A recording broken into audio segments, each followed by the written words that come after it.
Alrighty, welcome to the Altar of the Brood podcast. The name's Paul, also known as MTG Anonymous on YouTube, Twitter, and other places. I can't think of any of them now. But today's episode, we are going to be going over Torbran. As you know, he can do a lot of damage. But before that, we'll be going over the Noble creature type, seeing as it's relatively new in Throne of Eldraine. And then also, we will be going, over that Torbran deck tech. So anyway, here is the music.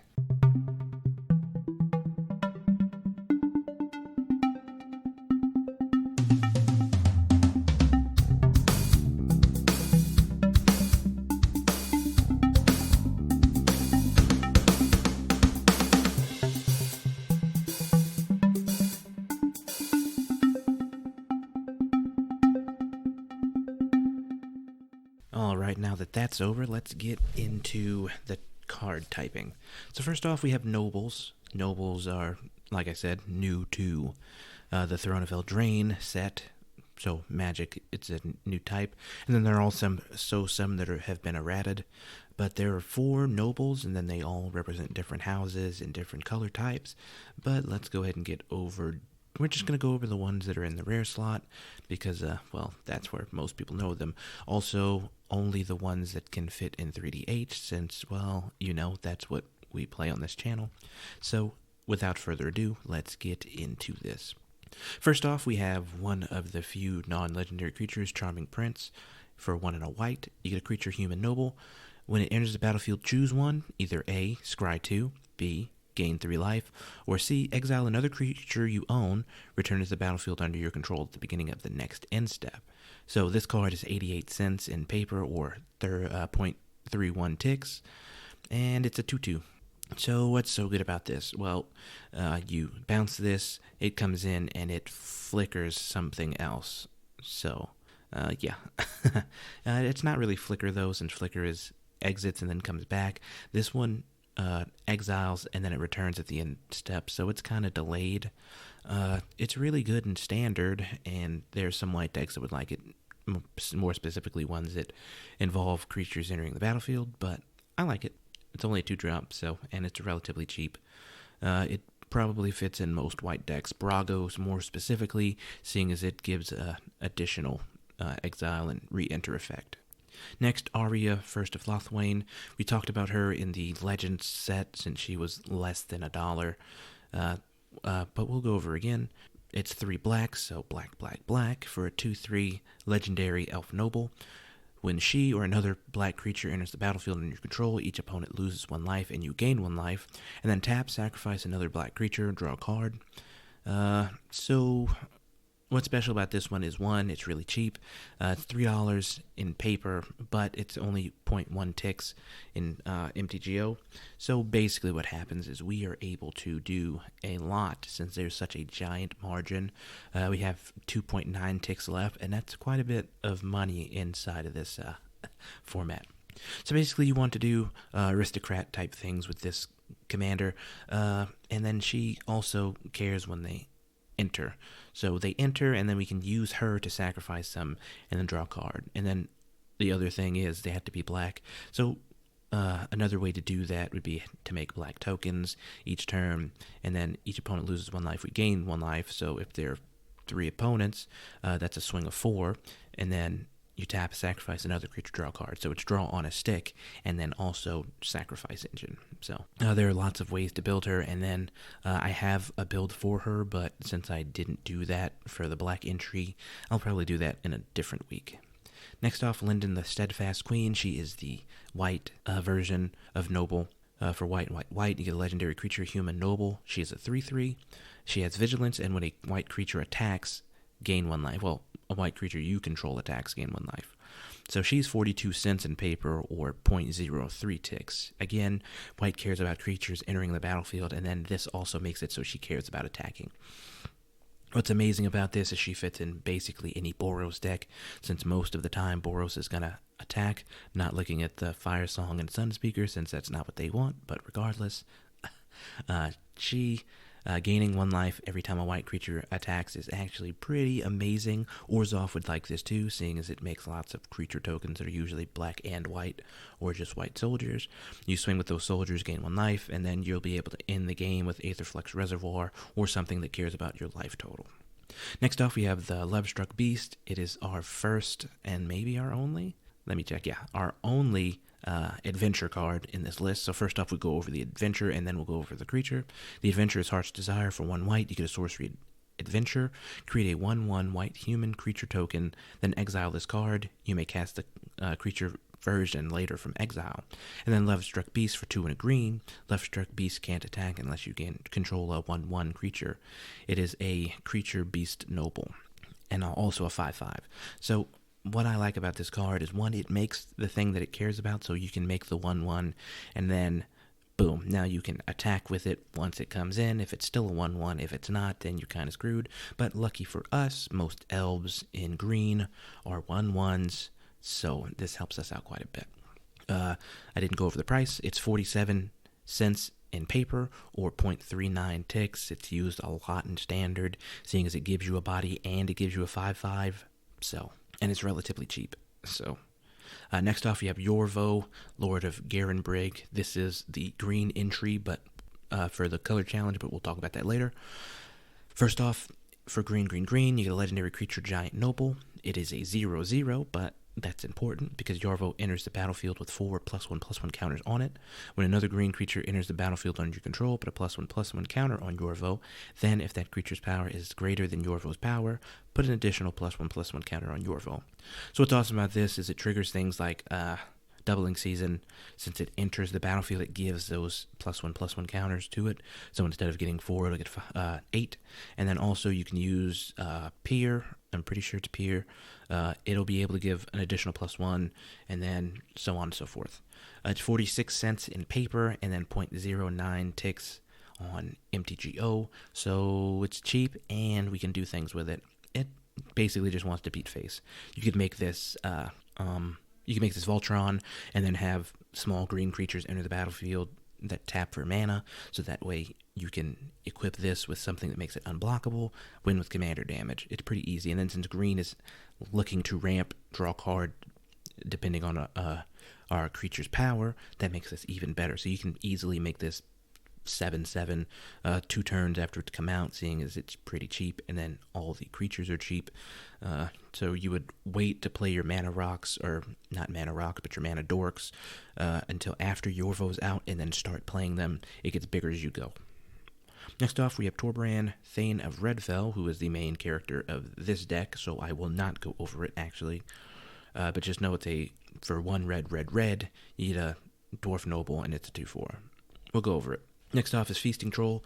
For 2, a white, no, not a white, for 2, a green, so 4 green. You get a creature, Troll Noble. Now, I didn't even know trolls could have nobles, but whatever. Magic does whatever it wants. It is 7/6 with Vigilance and Trample. When it enters the battlefield, if you cast it from your hand, create 3 food tokens, and then sacrifice 3 food tokens, return it from the graveyard to the battlefield, activate this only on your turn. So I understand why they did that, seeing as they don't want 7/6 just coming in and swinging, but it's really easy to be able to abuse this.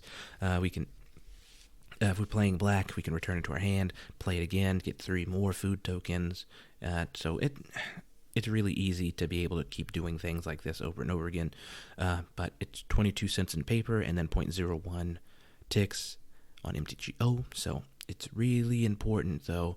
This has to go in a deck that can make food tokens, so more than likely it'd be something like Gruul, green, black, I'm forgetting the name, so I'm just going to say green, black, Golgari, that's it. Golgari likes to make food tokens, so this is pretty easy. Also, you can use things like, I think Doubling Season works, because it'll make 3 more food tokens. So, yeah, that's all I got for this. But let's get into the deck tech next. So, you didn't get a break there, but I took a break for a second. But, like I said, before the break, let's get into the deck tech. We have Torbran 3DH, made by me, of course, and then the deck was created on the 28th of February. Oh, not 28th of February, 18th of February. We're getting ahead of ourselves here since today's only the 20th. That's not possible. Anyway, I told you I'd go over the commander once we got to the deck tech, and here we go. Torbran, Thane of the Red Veil for 1, a red, and a red. You get a 2/4 legendary creature, Dwarf Noble. If a red source you control would deal damage to an opponent or a permanent an opponent controls, it deals that much damage +2 instead. So now, what I'm going to do is anytime I mention damage, I'm also going to add the +2 after that, because it's really important, and then you'll be able to see what this deck is trying to do. So it really is extremely important. What I want to do is go the opposite direction, because usually I'll do creatures, planeswalkers, spells, artifacts, enchantments, and then lands. I'll do lands, enchantments, artifacts, etc., etc. So first off, we have the 34 lands. Dwarven Mine is the first one. Dwarven Mine enters the battlefield tapped unless you control 3 or more other mountains, and when it enters, it gets a 1/1 red dwarf creature token. Now, this really doesn't matter, but a free 1/1 is pretty entertaining. 32 mountains, and then Spine Rock Knoll. It's the Hideaway in red, so tap, add red. Hideaway says this land comes into play tapped. When it does, look at the top 4 cards of your library, remove 1 from the game face down, then put the rest on the bottom of your library. And then to get that card from under it, pay red and tap. You may play the removed card without paying its mana cost if an opponent was dealt 7 or more damage this turn. With Torbran, it makes it really easy to deal 7 damage. But, like I said, lands were first, so next are enchantments. We have 13 of them. The first one, for 1 and a red, you get Impact Tremors. It's an enchantment. Whenever a creature enters the battlefield under your control, Impact Tremors deals 1 damage to each opponent. So, we don't have many ways to make creature tokens in this deck. Actually, I don't think we have any ways to make creature tokens, now that I think about it. So, it's relatively irrelevant, but we have a lot. 18 creatures is quite a few creature tokens. Creatures we can make, So it's... Young Pyromancer makes... Yeah, Young Pyromancer is the only way we can make tokens. So Impact Tremor will trigger 18 times, hopefully, for the creatures we do have, and then however many we can make with Young Pyromancer. And then Torbran would make that deal 3 damage to each opponent instead of 1. So it's good.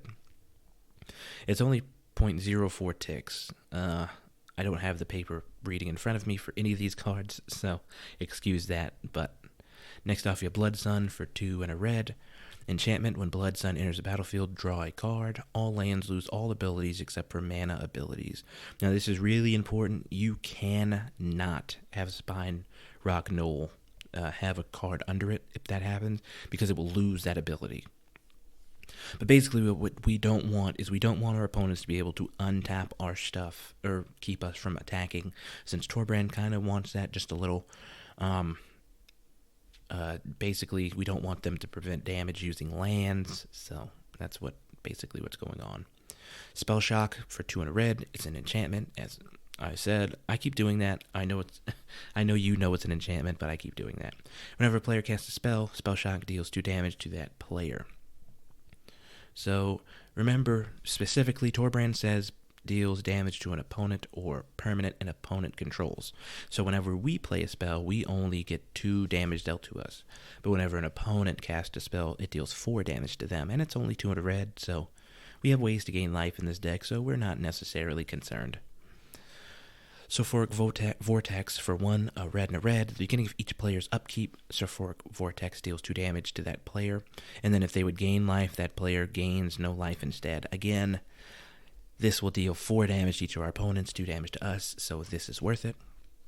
I didn't mention Spell Shock or Blood Sun's price, so do that. It's 0.03 ticks for Blood Sun and 0.04 ticks for Spell Shock.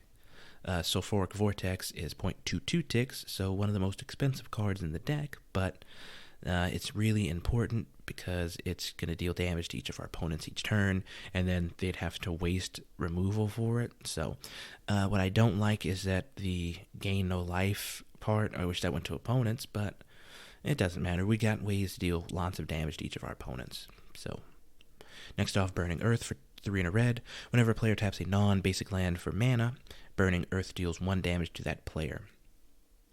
So, if any of our opponents have fast mana going on, or dual lands, those are non-basics, so it deals 1 damage to them.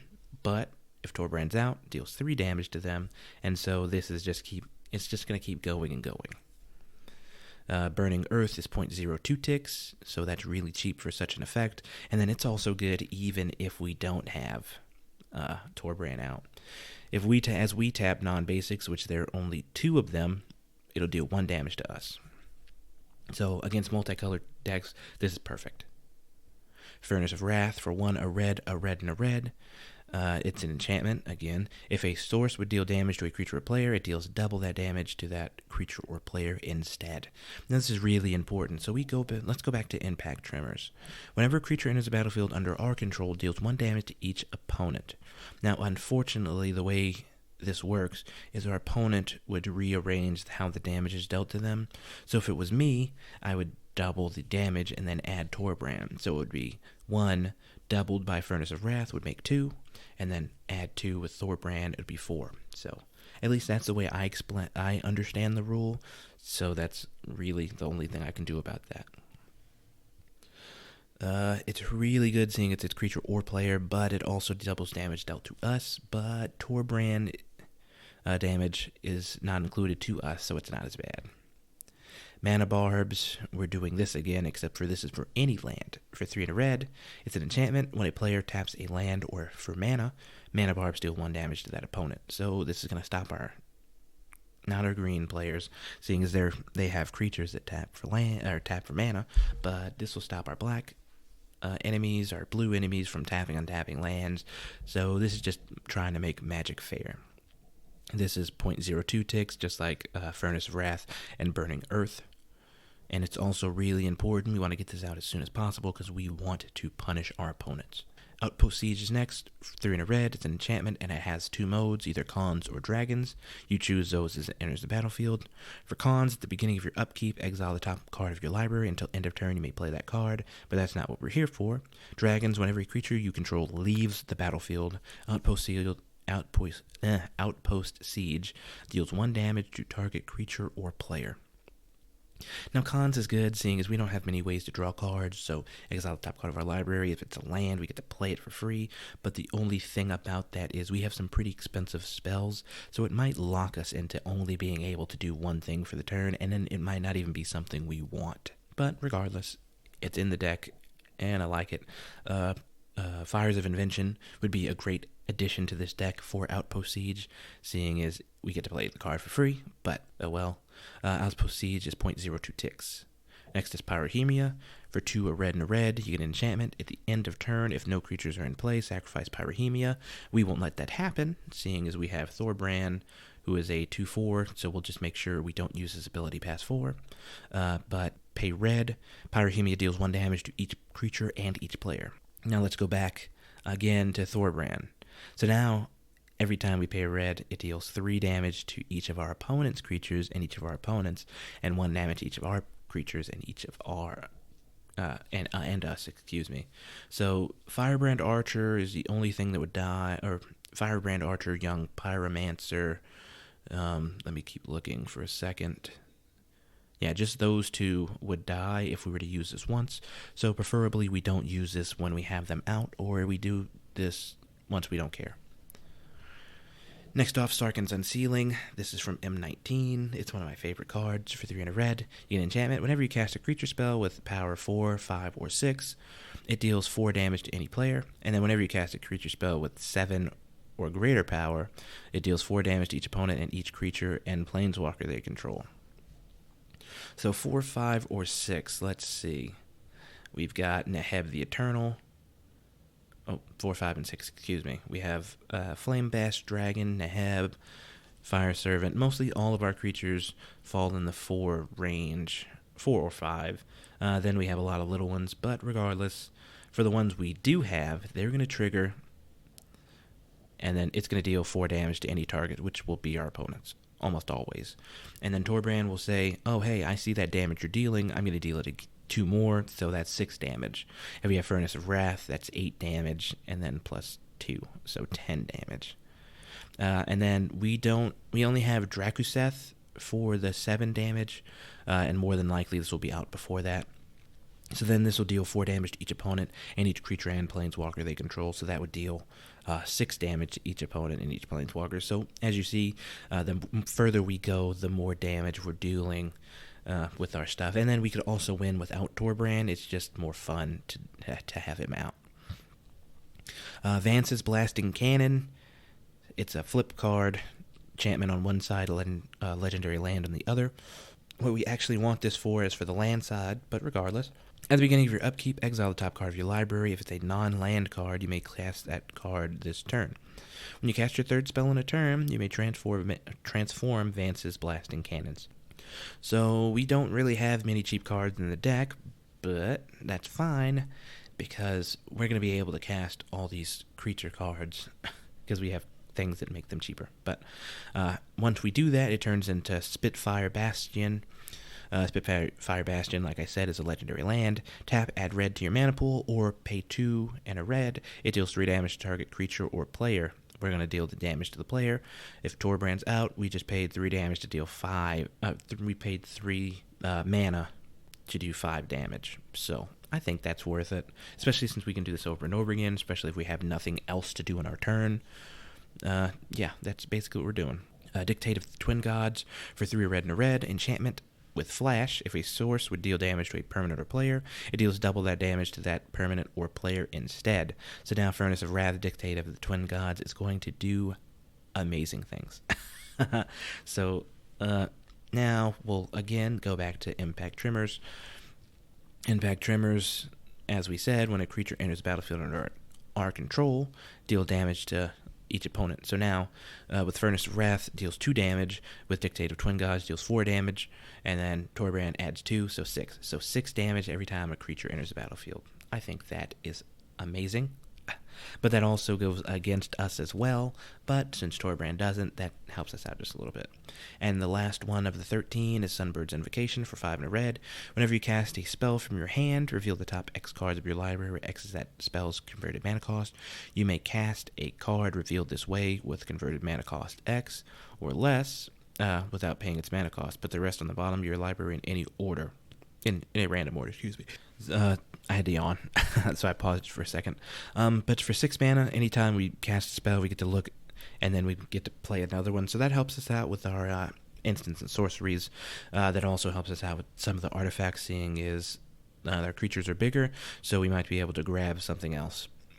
So yeah, that's basically what we want to do. We want to play things for free, and then we only have to cast 1 more spell, if we get one off the top, and then that would mean that Vance's Blasting Cannons flips over. So that's how that works. Next off, we have 6 artifacts. As you know, Altar of the Brood's in the deck. If this is your first time listening, I'm going to go over Altar of the Brood now. For 1, you get an artifact. Whenever another permanent enters the battlefield under your control, each opponent puts the top card of his or her library into his or her graveyard. And now you're saying, well, why is that card in this deck? Well, we've got something else that mills cards, and it's equal to the amount of life lost by opponents, so I'll give you a chance to guess that. It's 2 cards from this one, but we're going to go over the next one now. Altar of the Brood is 0.02 ticks, which it always says that, but I'm pretty sure it's 0.01, but it doesn't really matter, 0.02 or 0.01. We're still under budget, so. Next off, Chandra's Regulator. For 1 and a red, whenever you activate a loyalty ability of a Chandra planeswalker you control, well, of course, whenever you activate it, of course, you may pay 1. If you do, copy that ability. You may choose new targets for that ability. And then for 1, tap, discard a mountain card or a red card, draw a card. So if we have something dead in hand, like Blasphemous Act, what we'll do is we'll discard it, pay the 1, draw a card. And then we've got 2 Chandras in this deck, so neither of them have extremely good abilities, but it's still nice to have this. It's really in here for the looting effect, but for 0.02 ticks, you can't really beat the looting effect for only paying 1, regardless. So we're finally on Mind Crank. That is the card I was mentioning before. For 2, it's an artifact. Whenever an opponent loses life, that player puts that many cards from the top of his or her library into his or her graveyard. So with Torbran, we're dealing additional 2, so every time 2 more damage is being dealt. So, Altar the Brood in this deck can mill one opponent out if they gain life, or we'll just kill our opponent. Next off, Hazoret's Monument. I told you we were going to make creature cards cheaper. Forgot. Mind Crank is 0.03 ticks. Chandra's Regulator is also 0.02 ticks. But Hazoret's Monument, as I was saying, for 3, legendary artifact. Red creature spells you control cost 1 less to cast. When you cast a creature spell, you may discard a card. If you do, draw a card. We don't have ways to get cards back out of our graveyard, so, whatever. What we'll do is we just want that 1 less to cast. So then that makes some of our creatures 1 drops, some of them 2 drops, some of them 3 drops. So just the 1 less helps us out quite a bit. It's 0.05 ticks. Next off, Aetherflux Reservoir for 4. Whenever you cast a spell, you may gain 1 life for each spell you cast this turn, and then pay 50 life, deals 50 damage to target creature or player. That's in here for the cast spell thing. We are not going to be able to get to 50 life, especially with how much damage we're dealing to each player, which includes us. So we just want to gain just a little bit of life to keep us ahead of our opponents as we go, because this deck will turn us into archenemy really fast, especially depending on how well it's going. Now, if we somehow do get to 50 life, or 51 life, and opponent starts threatening us, then we'll just do it, but then we'll kill ourselves. So it's a thing called going out on your own terms, but I don't typically play like that, so this is really just to gain life. Like I said, Hazoret's Monument makes our creatures cheaper, so that means we're able to play at least 1 or 2 more creatures each turn, so that in turn makes us gain a little bit more life each turn. Last but not least, Gilded Lotus. It pretty much goes in any one monocolor deck that's not green. For 5, you get an artifact that says tap, add 3 mana of any one color. Now that one color is going to be red, obviously. And then it's 0.02 ticks, just like the Aetherflux Reservoir.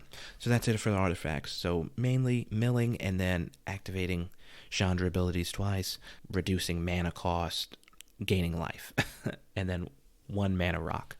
This deck could do better on the mana rock side, but mana rocks are just so expensive. 3DH doesn't do mana rocks very well. So now we have 23 spells. Now that's weird for me, especially with a deck that has Altar the Brood in it, but most of these cards deal damage or copy spells, so what we'll be able to do is use Mind Crank to mill our opponent instead of focusing on Altar of the Brood. It's a different type of deck than what I'm used to building, but it's still fun. So first off, we have Banefire for X and red. It's a sorcery.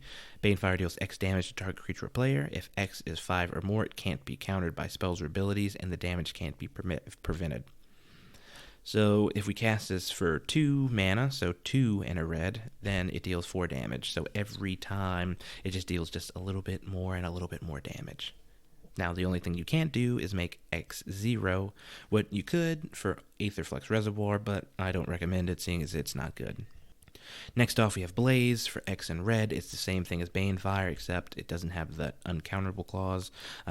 Blaze deals X damage to target creature or player. Blazing Volley for 1 red.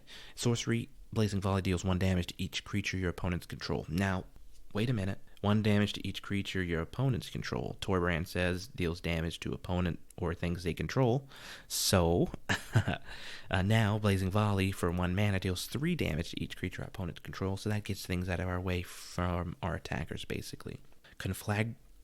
Conflagrate, that's an interesting word, but regardless, for XX, it's a red, and XX and a red, it's a sorcery, deals X damage divided as you choose among any number of target creatures and or players. So, we're going to cast this for 0, so pay the 1 red to get it in our graveyard. And then Flashback is 2 red, and then discard X cards. We may play this card from our graveyard for its flashback cost, then remove it from the game. So the X is going to be based on how many cards we discarded, and then also it'll get +2 for Torbran. So if we got a whole bunch of stuff in our hand we're not able to cast, we just discard them to this, and then boom, we've done things. Now, Aetherflux Reservoir, if you remember, says cast a spell. So this is just playing the spell from the graveyard, so it does not count towards Aetherflux Reservoir. It's actually something extremely important to mention. Next off, Crater's Claws, which is actually one of the most interesting arts I've ever seen. But for X and red sorcery, Crater's Claw deals X damage to target creature or player, probably player. And then ferocious Crater's Claws, deals X +2 to that creature or player instead if you control a creature with 4 or greater power. We have a couple, so hopefully we use this when they're out. If we don't, then we don't. It doesn't really matter. It's just an additional 2. We get that additional 2 from Torbran for free anyway, so it'll just be an additional 4. Next off, we have Demon Fire for X and red. Deals X damage to target creature or player. If a creature dealt damage this way, it would be put into a graveyard. This turn, remove it from the game instead. And then Hellbent, if you have no cards in hand, which is possible since there are quite a few discard cards, Demon Fire can't be countered by spells or the abilities, and damage can't be prevented. So, yeah, we're still just going with these X spells. Now, if we have a whole bunch of mana and Aetherflux Reservoir, we just cast 1, get 1 life for the 1 red, and then cast another one for 1 red, get 2 life. So that's 3, and then so on and so forth. And we just keep going because there are quite a few that are CMC of 1. And then we get to that 50 life, kill our opponent that we're having the most trouble with. Faithless Looting for 1 red, draw 2 cards and discard 2 cards. And then Flashback is 2 and a red, cast this card from the graveyard for its flashback cost, then exile it. So it's a looting effect. Again, we don't have ways to get cards back out of our graveyard, but this is important for black deck, cards that include black. But basically, we are going to sometimes not need any of these X spells, and so we'll just discard them to draw 2 more cards, or draw 2 cards and then discard the X spells. Next off, another X spell is Fireball. X and red, Fireball deals X damage divided evenly rounded down among any number of creatures and players, and then it costs 1 more to cast for each target beyond the first. But we're not doing that, so we're just going to deal this damage to 1 player, hit them in the face, preferably with Dictate of the Twin Gods or Furnace of Wrath and Torbran out, so that way we deal as much damage as possible. Next off, Perforos's Intervention. For X and a red, choose 1, either A, create one X1 red elemental creature token with trample and haste, sacrifice at the beginning of the next end step, or Perforos's Intervention deals twice X damage to target creature or planeswalker. We want this for the X1 red elemental creature because basically our opponent never really sees that coming. So you just drop in a 7/1 hasty elemental creature that deals 2 additional damage and it has trample. So yeah, and it's going to be sacrificed at the end step anyway, so who cares if it dies? We just really want to get that damage through. Next off, Shock. For 1 red, Shock deals 2 damage to target creature or player. Everyone knows Shock, and I didn't read the cost of any of those cards, so we'll go over that at the end of the spells portion. Next off, we have Burning Earth for 1 and a red. Sorcery deals 1 damage to each creature your opponents control. And then if you pay 6 and a red, you get Awaken 4. If you cast a spell for 6 and a red, also put 4 +1/+1 counters on target land you control, and it becomes a 0/0 elemental creature with haste. It's still a land. So now we're making lands into elemental creatures. Now this isn't a normal thing, but regardless, I just like Boiling Earth, seeing as it's another way to deal 3 damage to each of our opponent's creatures, because Torbran cares about that thing. So now we have 2 waves to deal 3 damage in 3 mana. So yeah, we're basically going to wipe our opponent. Now, yes, we're wasting, well, it's not really wasting, but we're using 2 spells to do so. But regardless, it's still really important that we do it that way. Cathartic Reunion for 1 and a red. As additional cost to cast it, discard 2 cards, then draw 3. So we're going to loot those cards in the beginning and then draw 3. Yeah. So we're basically paying 2 to discard 3 cards when we cast this, seeing as it goes in the graveyard too, and then we draw 3 cards, so it replaces itself. So this is the kind of card I like. And then, well, that's really it.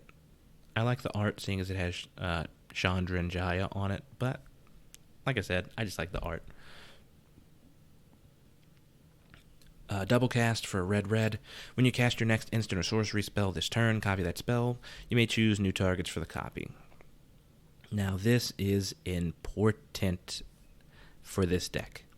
So now we have Purphoros' Intervention.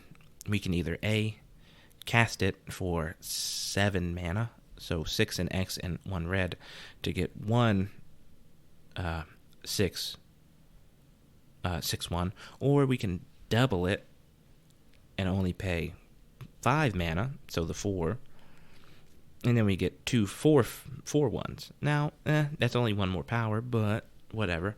We can also do this with Blaze or Blazing Volley. So our Blazing Volley and Burning Earth are going to be the 2 good ones for this, seeing as then, boom, now we're hitting each of our opponent's creatures twice for 1 damage, with Torbran makes 3, so that's one of the reasons that's in here. Grapeshot for 1 and a red.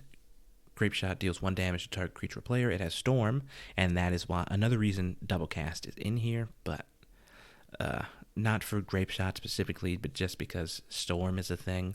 So Double Cast is going to give us an additional Storm count. So we could end the game with Grapeshot, but probably not. Torbran would make this deal 3 damage to target creature or player every time, so we would need 14 if each of our opponents were at 40 life. We would need 14 to kill one of them, so that would be a lot of Storm count. But regardless, it's still fun. The only thing I hate is when you cast. So if you copy the spell, it doesn't count. It doesn't get the Storm count. But anyway, next off we have Jai's Immolating Inferno for X red and red. It's a legendary sorcery, so we can only cast this if we control a legendary creature or planeswalker, but it deals X damage to each of 3 targets. So again, double cast this, deal a whole bunch of damage to our 3 opponents, maybe. That's something.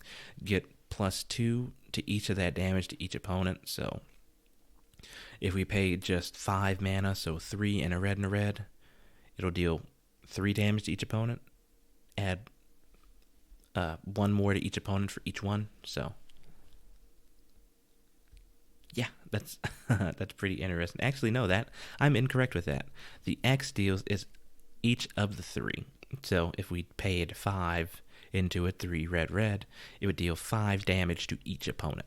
So basically, Torbran just makes Jai's Immolating Inferno say pay X and deal X damage to each of 3 targets. Molten Disaster for X red, and then Kicker for red. You may pay an additional red as you cast a spell. If it was kicked, it has split second, so that makes it so that opponents can't cast spells or activate abilities that aren't mana abilities. Now, I don't really like this, seeing it's a sorcery, but whatever. Molten Disaster deals X damage to each creature without flying and each player. So ultimately, we don't want to cast this for more than 3. But it'll still deal 5 damage to each one of our opponent's creatures without flying, and then each of our opponents. So it'll kill most things. Reverberate, again, like double cast for 2 red. It's an instant. Choose a copy target instant or sorcery. You may choose new targets for the copy. So it's kind of weird.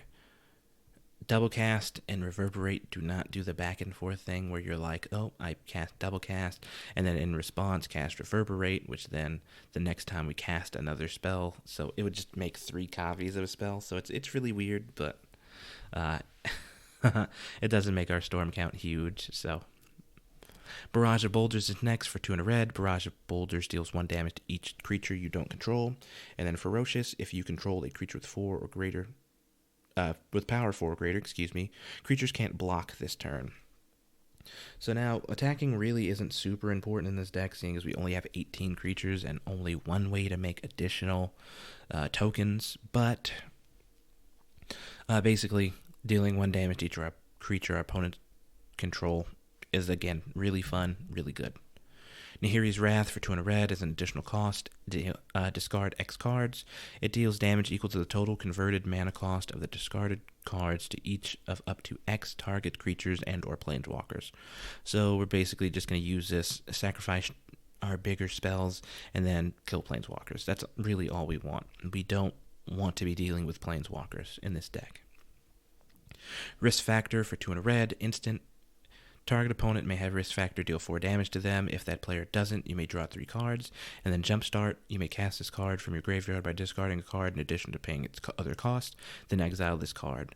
So 4 damage isn't much in Commander, but 6 damage is quite a bit, seeing as that's a fourth, well, it's about an eighth of our opponent's life total, so that's a little sketchy to be paying. And then we can Jumpstart, so do it again, and then deal 6 to them again. So, and we get to choose which opponent. So if they have less than 4 life, they can't. They can, but they shouldn't have it deal that 6 damage to them. But regardless, some people do that anyway.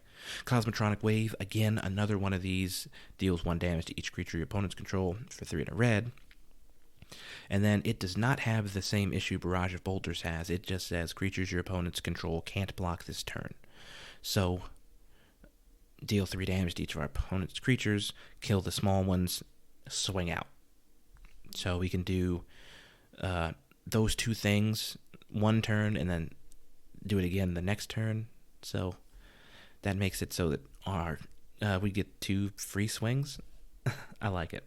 Chandra's Fury for 4 in a red instant. Chandra's Fury deals 4 damage to target player and 1 damage to each creature that player controls. So again, dealing 1 damage to each creature our opponents control will probably kill them depending on how many times we do it. So, and then last but not least is Blasphemous Act for 8 in a red. Blasphemous Act deals costs 1 less to cast for each creature on the battlefield, and then it deals 13 damage to each creature. Yeah. So a good thing to include with that would be Stuffy Doll, seeing as it deals damage each time it's dealt damage. So you deal 13 damage to each creature, and then deal 13 damage to an opponent. So it's pretty fun to do. It's a combo, but it's not a combo that's in this deck, so that doesn't really matter. So I forgot to do the prices when I was going over this part, so we'll do that now. Banefire's 0.03, Blaze 0.01, Blazing Volley 0.02, Conflagrate 0.03, Crater's Claws 0.02, Demon Fire 0.02, Faithless Looting 0.03, Fireball 0.02, Perforos's Intervention 0.01, Shock 0.02, Boiling Earth 0.01, Cathartic Reunion 0.02, Double Cast 0.03, Grapeshot 0.05, Jaya's Immolating Fire, Inferno 0.02, Molten Disaster 0.02, Reverberate 0.02, Barrage of Boulders 0.02, Nahiri's Wrath 0.06, Risk Factor 0.06, Cosmotronic Wave 0.01, Cassandra's Fury 0.01, and then Blasphemous Act 0.02. Now this is all in ticks, of course, because this is 3DH for MTGO, but regardless, we're dragging just a little bit, so we're going to go a little bit quicker with Planeswalkers and creatures. There are 5 Planeswalkers. First off, we have Chandra Novice Pyromancer. For 3 in a red, you get a legendary Planeswalker Chandra. The +1 elementals you control get +2/+0 until end of turn. -1, add red to your mana pool, and then -2, Chandra Novice Pyromancer deals 2 damage to any target, and then it's 5 loyalty Planeswalker. So with Chandra's Regulator, we can pay 1 to copy the -1, so that means add 4 mana to our mana pool just for 1 mana. So yeah. Yeah, that works pretty good. And then we don't have many elementals in this deck, so the +2/+0 really doesn't affect us too much. Yes, we get some from Young Pyromancer, so maybe that would be better. And then we can use the 1 from Chandra's Regulator again to copy it, so instead it get +4/+0 until end of turn.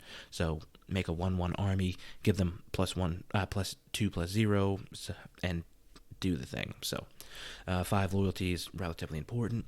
We're going to keep +1ing until we get to a point where we need as much mana as possible, and then we'll do the -1. So next off, we have Chandra Nalar. I don't even know what set that is from, so if you're listening, tell me what set that is, please. But for 3 red and a red, you get a Planeswalker Chandra. +1, Chandra deals 1 damage to target player. -X, Chandra deals X damage to target creature. And -8, Chandra deals 10 damage to target player and each creature he or she controls. It has 6 loyalty. So we want a +1, deal damage to our opponents until we get to that -8, and then we're going to hit them with -8. So again, with Torbran out, doing the +1 deals 3 damage to target player, and then the -8 will do 12 damage to target player and 12 damage to each creature. So, and then also, I once again can copy it with Chandra's Regulator, so we can then deal 20 damage to each 20 damage to target player and 20 damage to each creature they control, so more than likely board wipe them. Jaya Ballard for 2, a red, and a red. Legendary Planeswalker Jaya. +1, add red, red, red. Spend this mana only to cast instant or sorcery spells. So after 2 turns. After 2 turns, she pays for herself. +1, discard up to 3 cards, then draw that many cards. We could also do that in case we don't need the mana, but -8, you get an emblem with you may cast instant and sorcery cards from your graveyard. If a card cast this way will be put into your graveyard, exile it instead. So, yeah, what we're going to do, get to that -8, use the -8, and now we can grab our instants and sorceries from our graveyard, hit our opponents in the face with spells like Blaze, Creator's Claws, so on and so forth. Another Jaya Venerated Fire Mage, which she's old in this one too, but for 4 and a red. Legendary Planeswalker Jaya. If another red source you control would deal damage to a permanent or player, it deals that much damage +1 to that permanent or player instead. And then -2, Jaya Venerated Fire Mage deals 2 damage to any target. It's a 5 loyalty. This is important. So it says if another red source you control would deal damage. So Aetherflex Reservoir is not included in something like that. Also, Vance's Blasting Cannons, because lands are colorless, it would also not deal additional damage. So yeah, actually, now that I think about it, now Torbran would do the same. So Vance's Blasting Cannons and Spitfire don't work, but I just learned that just now. But this does not say opponent's creatures, so when you do things that deals damage to each creature, then it's going to deal that much +1 to your creatures as well, so you do not want to play this when you're doing things like that. The -2 is good, but we really just want it for the ability, or the static ability, so she's basically an enchantment. And last but not least, Sarkhan the Masterless for 3 red and red. Legendary Planeswalker Sarkhan for 5. Whenever a creature attacks you or a Planeswalker you control, each dragon you control deals 1 damage to that creature. Important, but we'll talk about that in a second. +1, until end of turn, each Planeswalker you control becomes a 4/4 red dragon creature and gains flying. And then -3, create a red 4/4 red dragon creature token with flying. So first time Sarkhan comes out, we're doing the -3, making ourselves a 4/4 red dragon creature token. And then, like I said, the static ability is important. Whenever a creature attacks you or a Planeswalker you control, each dragon you control deals 1 damage.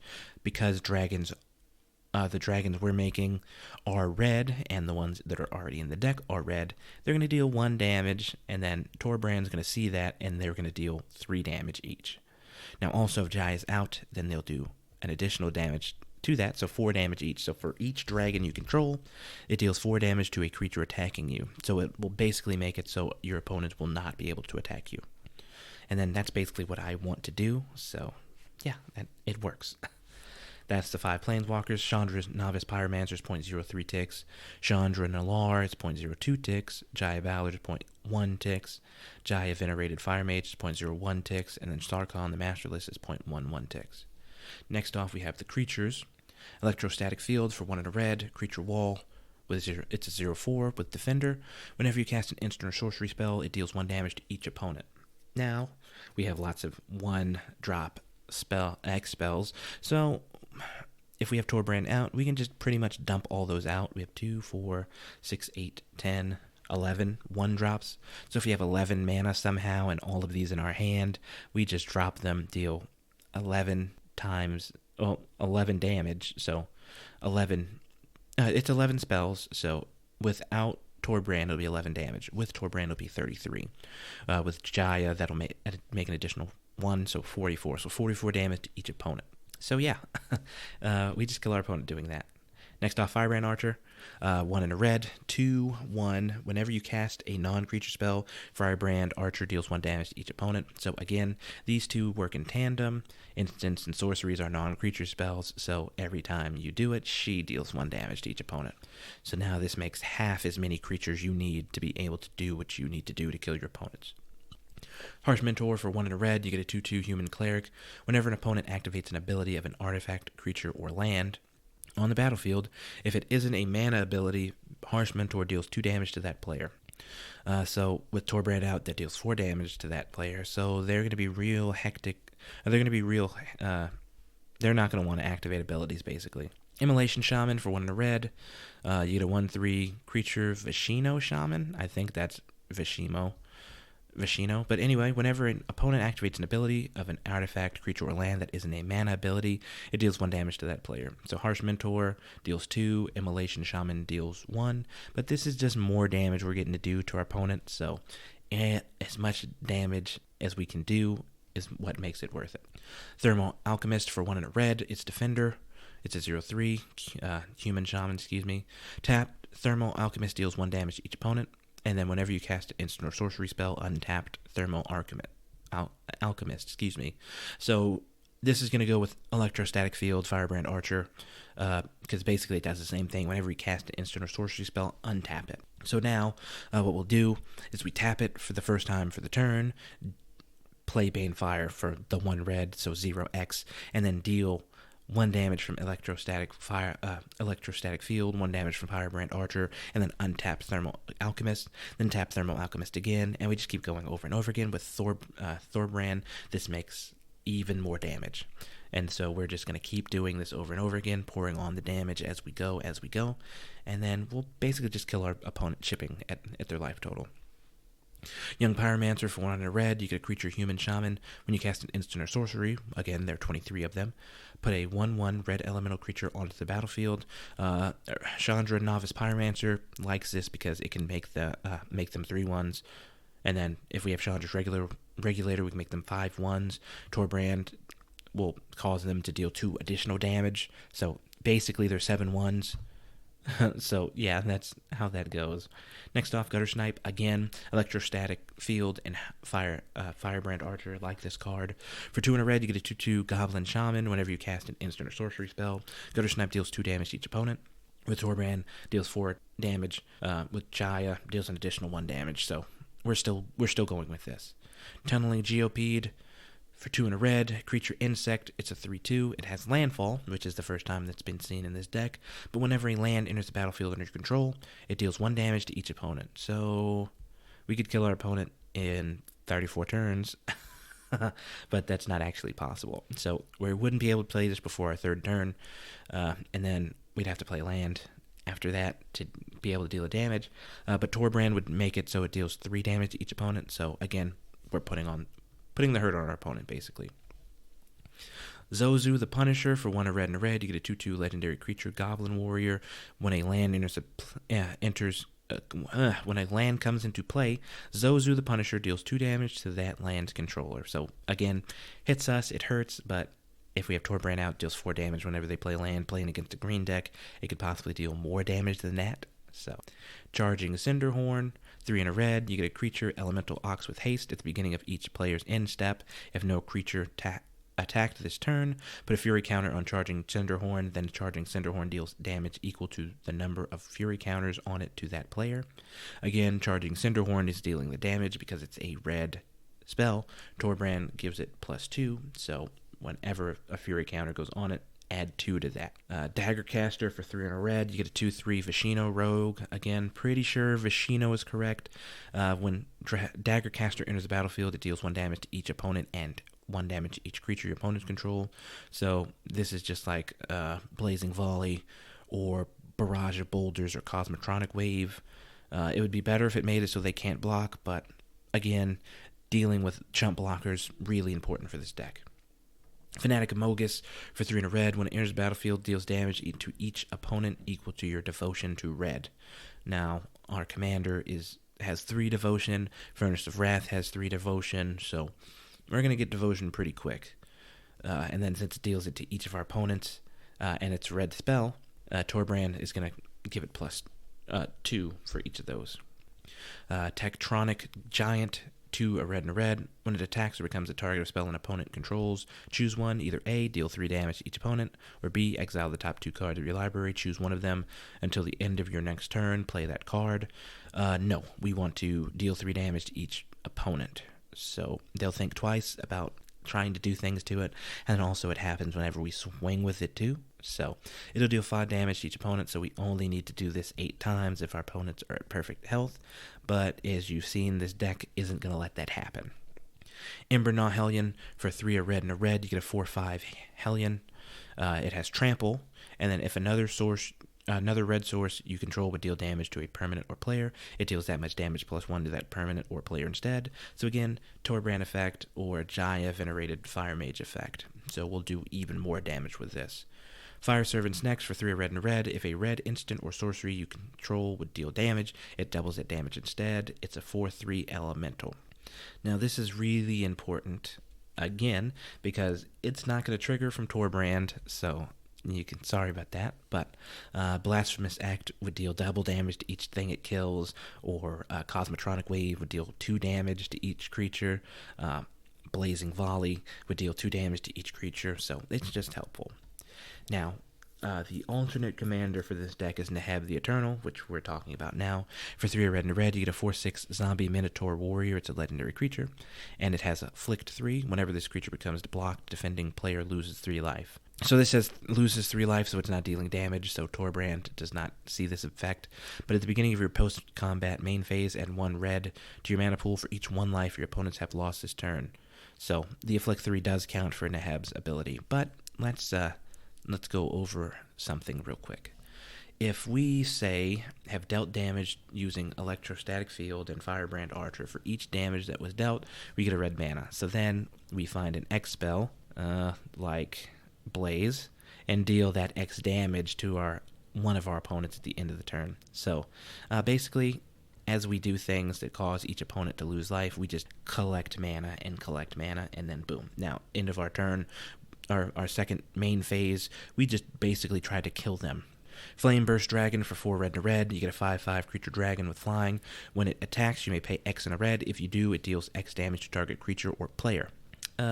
So Flame Blast Dragon and Neheb the Eternal are basically best friends.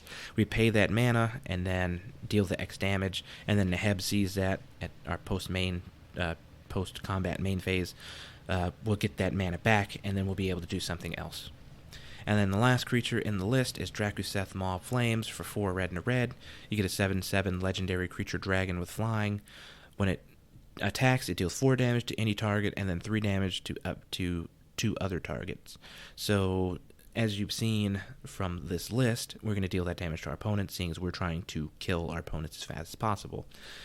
So 4 damage to one player, 3 damage to the other 2, and then the next time it'll do 4 damage to the middle player, 3 damage to the other 2, and then last 4 damage to the last player, 3 damage to the other 2. So basically, we'll also get 10 mana from this if Neheb the Eternal is out. So that's just even more damage we're going to be able to do at the end of our turn. Now, there's not enough draw in this deck to make Neheb the Eternal as good as it could be, but regardless, it's entertaining. So that is the end of this deck tech. There is lots of damage this deck can do, and it's not very slow, seeing as most of the creature cards, the most important creature cards, cost less than 4, and then just the Piece de la Grace ones cost more. Alter the Brood, as always, is one of my favorite cards. It's not as good, seeing as Young Pyromancer is the only thing that synergizes with it, but we have 23 spells, so that also helps us out.